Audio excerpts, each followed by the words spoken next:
ये बोला था अरशद जमाल।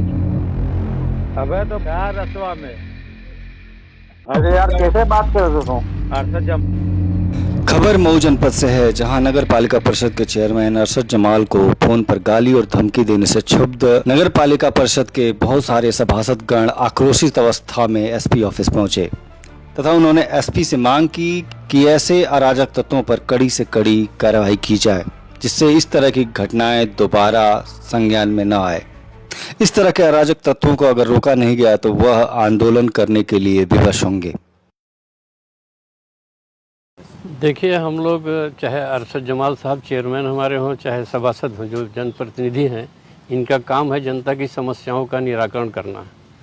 अभी बहुत सारे टेंडर हुए हैं, उस टेंडर के तहत जगह जगह गलियों में काम हो रहे हैं, सड़कों का काम हो रहा है।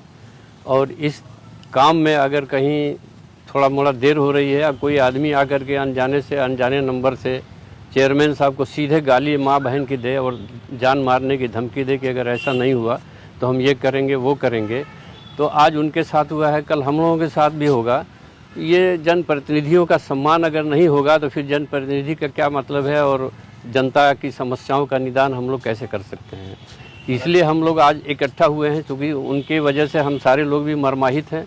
और हम लोग आए हुए हैं इसलिए कि माननीय पुलिस अधीक्षक महोदय, क्योंकि FIR तो हो चुकी है, लेकिन उस पर त्वरित कार्रवाई हो और गंभीर धाराओं में उसके खिलाफ कार्रवाई हो, ताकि वो जेल जाए और उससे दूसरे लोगों को सबक मिले कि कोई भी किसी जनप्रतिनिधि को गाली गुप्ता या अभद्र भाषा का व्यवहार न करे। इकट्ठा हुए हैं आप लोग यहाँ? जी, हम लोग सारे सभासद लोग आज एकत्रित हुए हैं। कप्तान साहब क्यों आए हैं, हमारे चेयरमैन साहब जो नगर पालिका के श्री अरशद जमाल साहब हैं, उनको किसी अनजान नंबर से कहा कि ये नाली हमारे वहाँ ऊंची नीची बन रही है, मतलब उसी में गाली गलौज कर रहे हैं। चेयरमैन साहब बार बार इस बात को कह रहे हैं कि मैं चेयरमैन बोल रहा हूँ और आप हमें बताइए क्या काम है, वो हम काम करें, निष्कारण करें। ऐसे गाली देने से थोड़ी काम चलेगा।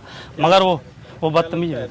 व्यक्ति कार्यशैली से क्षुब्ध था या वो किसी खुन्नस के तहत इस तरह का? अब ये तो जांच के बाद ही, इसमें हम लोग तो बस इतना ही सुना गया है, इसीलिए कप्तान महोदय के पास आए हैं। उन्होंने आश्वासन दिया है, FIR हो चुका है और हम पुलिस सिस्टम के हिसाब से काम करना चाहते हैं। कल उनके साथ हुआ, कल हमारे साथ भी हो सकता है। अभी जैसे सत्या भाई ने बताया कि हम लोग दिन रात इसी में रहते हैं कि किसी कहीं झाड़ू लगाना, कहीं सफाई कराना, उसके बावजूद भी अगर हम लोगों को मान सम्मान न मिले तो हमारे सभासद रहने से क्या फ़ायदा।